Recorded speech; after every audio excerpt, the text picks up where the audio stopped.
វាសួរបងប្អូនទាំងអស់គ្នាថ្ងៃនេះគឺខ្ញុំមកធ្វើនំពងមាន់ចំហុយខារ៉ាមែលឬក៏យើងហៅមួយបែបទៀតនំពងមាន់ចំហុយជាមួយដោះគោយើងចំហុយធ្វើម៉េចឲ្យសាច់នំពងមាន់យើងគឺម៉ត់រលោងបែបនេះបើយើងចំហុយអត់បានត្រឹមត្រូវទេយើងអត់អាចទទួលបានសាច់នំពងមាន់ដែលម៉ត់បែបហ្នឹងទេឥឡូវដំបូងឡើយយើងមកចាប់ផ្ដើមធ្វើស្ករតាំងម៉ែសិនសម្រាប់ស្ករតាំងម៉ែគឺខ្ញុំប្រើស្ករសចំនួន5ស្លាបព្រាបាយហើយទឹកគឺយើងប្រើ2ស្លាបព្រាបាយបងប្អូនដាំវាដោយប្រើភ្លើងតូចល្មមដាំរហូតដល់តែស្ករយើងគឺវាឡើងប្រែពណ៌ក្រហមល្មមបានហើយ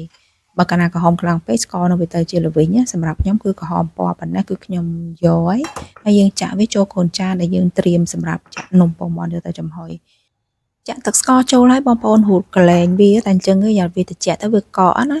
ព្រោះយើងត្រូវកាត់ទុកឲ្យវាកកបែបហ្នឹងហើយឥឡូវនេះគឺយើងចាប់ផ្ដើមមកធ្វើពងមាន់លាយមួយដោះគោរបស់យើងហ្នឹងគឺមុនបងនេះខ្ញុំមកកដៅទឹកដោះគោស្រស់សិនចំនួន300 ml យើងដាក់ស្ករសចូលចំនួន3ស្លាបព្រាបាយអំបិលមួយចិបហើយបងប្អូនគ្រាន់តែកូរឲ្យស្ករហ្នឹងវារលាយគឺបានហើយអត់ចាំបាច់ត្រូវការឲ្យទឹកដោះគោយើងពុះទេអញ្ចឹងដល់ពេលគ្រាន់តែស្ករលាយណាទឹកដោះគោយើងគឺមានកម្ដៅអ៊ុនល្មមដែលយើងអាចលូកដៃប៉ះបានណាឥឡូវយើងទុកទៅដល់គោនៅម្លៃសិនទៅហើយយើងចាប់ផ្ដើមទៅមើលពងមាន់យើងប្រើពងមាន់ចំនួន5គ្រាប់ហ្នឹងបំបែកហើយគឺបានចំនួន250 ml ឬក៏250ក្រាមយើងបំបែកវាសពហើយខ្ញុំយកទៅដល់គោដែលយើងបានកម្ដៅអ៊ុនមិញហ្នឹងយកមកចាក់ម្ដងបន្តិចហើយចាក់វាបែបហ្នឹងចាក់បដាគោបដាបែបហ្នឹងមករហូតដល់តែអស់ទៅដល់គោរបស់យើងតមកទៀតគឺយើងមានទឹកដោះគោដែលគេសម្រាប់ស្រូចបន្ថែមពីលើកាហ្វេឬក៏ភេសជ្ជៈផ្សេងៗហ្នឹងតែមិនមែនផុស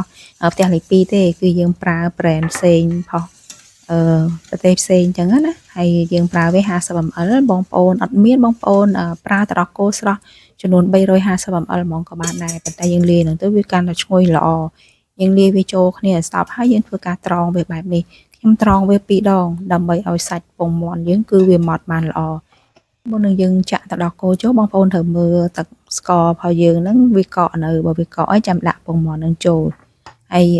ទឹកដោះគោដែលសល់នេះខ្ញុំចាក់នៅចូលកូនកែវនេះគឺខ្ញុំអត់ដាក់ស្ករទាំងម៉ែពីក្រោមទេខ្ញុំចាំដាក់ពីលើវិញណាអញ្ចឹងយើងចាក់ទឹកពងមាន់ដែលសល់ហ្នឹងចូលមករួចហើយយើងមើលតែមានពពុះបងប្អូនត្រូវតែដួសពពុះចេញឲ្យស្អាតអស់បើដួសអត់អស់ទេពេលដែលយើងចំហុយគឺសាច់ពងមាន់យើងអត់ម៉ត់ស្អាតទេហើយមុនចំហុយបងប្អូនដាំទឹកឲ្យពុះសិនសម្រាប់ការចំហុយបងប្អូនត្រូវកល់វាបែបនេះកុំឲ្យចំហុយវាដាក់ចានផ្ទាល់ទៅនឹងទឹកតែម្ដងណាតែអញ្ចឹងទេសាច់នំយើងចំហុយចេញមកគឺវាអត់ម៉ត់ស្អាតទេហើយភ្លើងក៏អត់ឲ្យខ្លាំងពេកដែរធ្វើម៉េចកុំឲ្យទឹកហ្នឹងគឺពុះកញ្ជ្រោលខ្លាំងណាអញ្ចឹងឲ្យវាពុះមកល្មមពេលដែលវាយើងចំហុយវាយូរទៅវាពីងទឹកវាពុះខ្លាំងអញ្ចឹងបងប្អូនបើកវាមើលហើយបន្ថយភ្លើងបណ្ណាបន្ថយទៅនៅតែពុះខ្លាំងទេបងប្អូនកល់ចកដូចខ្ញុំអញ្ចឹងខ្ញុំពេលដែលពុះយូរទៅវាកាន់តែខ្លាំងទៅយើងកល់ចកវាបែបហ្នឹងហើយចំហុយវារយៈពេល30នាទីបន្ទាប់ពី30នាទីគឺវាឆ្អិនហើយទឹកស្ករនេះគឺកកអញ្ចឹងខ្ញុំយកវាទៅក្តៅម្សៅទៀតក្តៅវារហូតដល់វាលាយមកហើយបើអត់លាយទេបងប្អូនថែមទឹកបន្តិចទៀតទៅពេលក្តៅហើយយើងយកវាមកចាក់ពីលើបែបហ្នឹងមកគឺរួច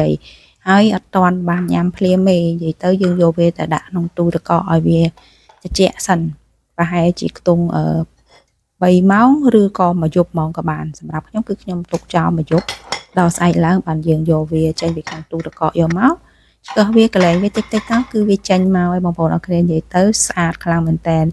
សាច់នំពងមាន់យើងគឺម៉ត់រលោងស្អាតតែម្ដងហើយរសជាតិហ្នឹងគឺអត់ផ្អែមខ្លាំងឯងមកល្មមបងប្អូនអត់ធ្លាប់ធ្វើអាចសាកល្បងធ្វើបានសំខាន់គឺតិចនៅក្នុងការប្រើភ្លើងដូចខ្ញុំបញ្ជាក់អញ្ចឹងយើងប្រើភ្លើងបានត្រឹមត្រូវនំយើងគឺចេញមកម៉ត់ស្អាតបែបហ្នឹងអរគុណច្រើនបងប្អូនទាំងអស់គ្នាដែលបានមើលវីដេអូរបស់ខ្ញុំពីដើមរហូតដល់ចប់បងប្អូនមានសំណួរឬយោបល់អីគឺអាច comment នៅខាងក្រោមវីដេអូបានណាហើយបងប្អូនថ្មីកុំភ្លេចជួយ subscribe Channel YouTube និង follow page របស់ខ្ញុំផងអរគុណជម្រាបលាជួបគ្នាវីដេអូក្រោយៗទៀត